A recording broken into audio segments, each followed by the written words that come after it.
Hey guys, I've got a 2008 Mazda 6. I'm going to use this car to point out to you the location of your fuel pump relay, the fuel pump fuse, as well as how to access the fuel pump and test it. It is helpful if you have some needle nose pliers. We're going to first check the relay, which is underneath this cover right here. So to remove it, you hook the back of the cover here and pull it forward like that.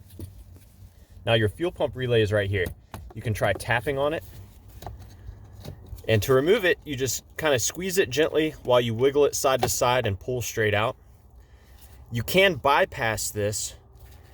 You see the larger two pins, the copper colored pins on the left? Well, if you see where they plug in, if you connect those two pins together on the left side, it will run that fuel pump. So that is a way you can bypass a few things. Let's head under the hood. I'll show you where the fuse is.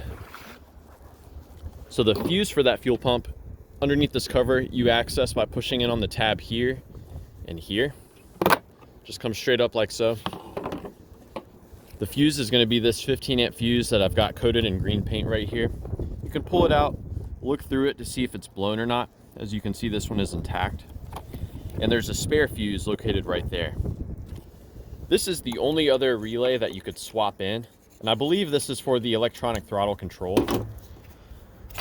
Now let's talk about accessing the fuel pump. It's going to be, of course this is the sedan. The wagon may be a little different, but in the rear seat, you're going to want to remove this. And the rear seat is just held in by these little clips right there. So there's one right there, one on the other side. You can see that actually popped out. You basically just reach here with your arm and just violently pull up and the seat will pop out. So once you've got the seat out, you're going to expose this little cover right here. The cover just sits on there like so. You can see there's an arrow for its orientation. There are a total of 4 Phillips screws that you remove, and the cover will come off. It's kind of sealed on there good. You can see there's a little bit of like a gasket material there.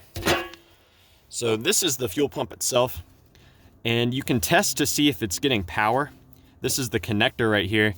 You simply remove it by pushing in on this retaining tab here and pulling this up. You may have to wiggle it a bit.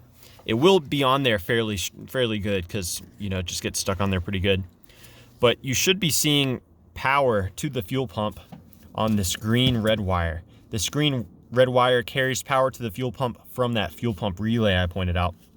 And there's also a ground that's necessary in order for the fuel pump to run.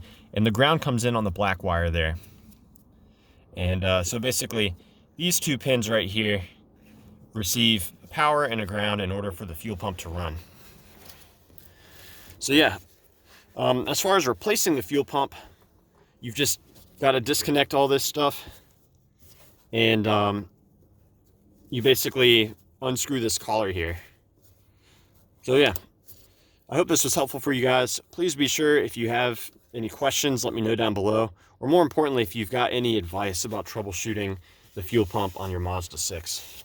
Thanks for watching.